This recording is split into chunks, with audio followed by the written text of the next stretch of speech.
Avrò parecchio da fare, ma cercherò di rappresentare la provincia di Venezia con la tenacia e la costanza e la determinazione che mi riguarda, che mi rispecchia in qualche modo, visto anche l'esperienza che ho avuto in Europa.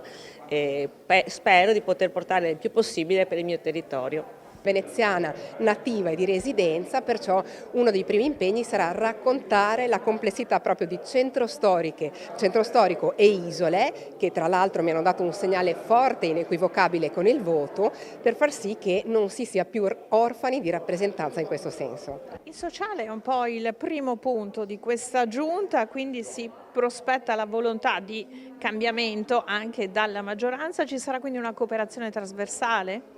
Beh, io auspico che ci sia davvero, oltre alle parole sentite in campagna elettorale, la volontà di rimettere al centro i bisogni di prossimità dei cittadini. C'è un mio progetto di legge sui caregiver familiari che attende al varco, pronti per capire se davvero si vuol costruire servizi e risposte vicine ai cittadini. Se c'è questa disponibilità, la volontà di collaborare c'è sempre.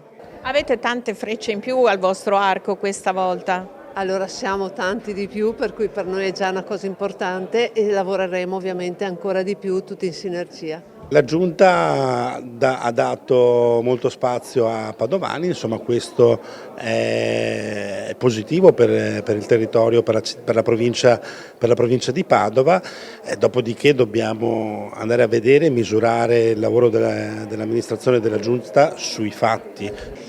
Continuerò a farlo come ho sempre fatto, con lo stesso entusiasmo, anche perché io ho sta spinta straordinaria che ho il Veneto come unico elemento da salvaguardare. Insomma, è il mio paroso, il popolo veneto, quindi a lui devo rispondere e con quell'entusiasmo lo farò ancora. Di solito quando un prete veniva inviato in una nuova parrocchia, per i primi 6 mesi, 6 settimane, 6 giorni doveva ascoltare e studiare. È quello che mi prefigo in un qualche modo di fare, quindi grande attenzione a comprendere il funzionamento di questa importante istituzione e grande impegno, sforzo, energia, entusiasmo nell'affrontare questa esperienza. Una nuova avventura e sono molto emozionata, non lo nascondo, però insomma sono carica per poter iniziare subito a metterci all'opera. Sono tante insomma i progetti e le richieste che ci arrivano dai territori, quindi non deluderemo le aspettative, mani rimboccate, cuore e coraggio al servizio dei cittadini padovani e veneti.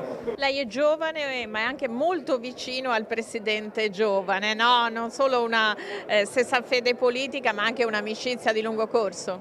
Sono contento per lui che sia diventato presidente, tra l'altro con una grande maggioranza, ha fatto un ottimo percorso, ci conosciamo da tanti anni e quindi insomma siamo pronti ad aiutarlo in questo importante incarico, soprattutto per l'eredità che ha da portare avanti.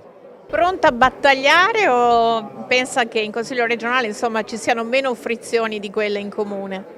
Ma io spero che ci sia certamente più rispetto a quello che c'è stato invece in Consiglio Comunale, però pronti a battagliare per tutte quelle che saranno le sfide che ci attendono, dalla sanità ma anche i temi del lavoro e delle famiglie. Sicuramente è un punto di partenza importante, il riconoscimento che il Veneto negli ultimi 15 anni forse ha perso qualche colpo e quindi c'è bisogno di uno sforzo corale, di tante comunità, tante intelligenze, tante forze per provare a rimetterlo in carreggiata e tornare a farlo correre, quindi noi siamo soddisfatti.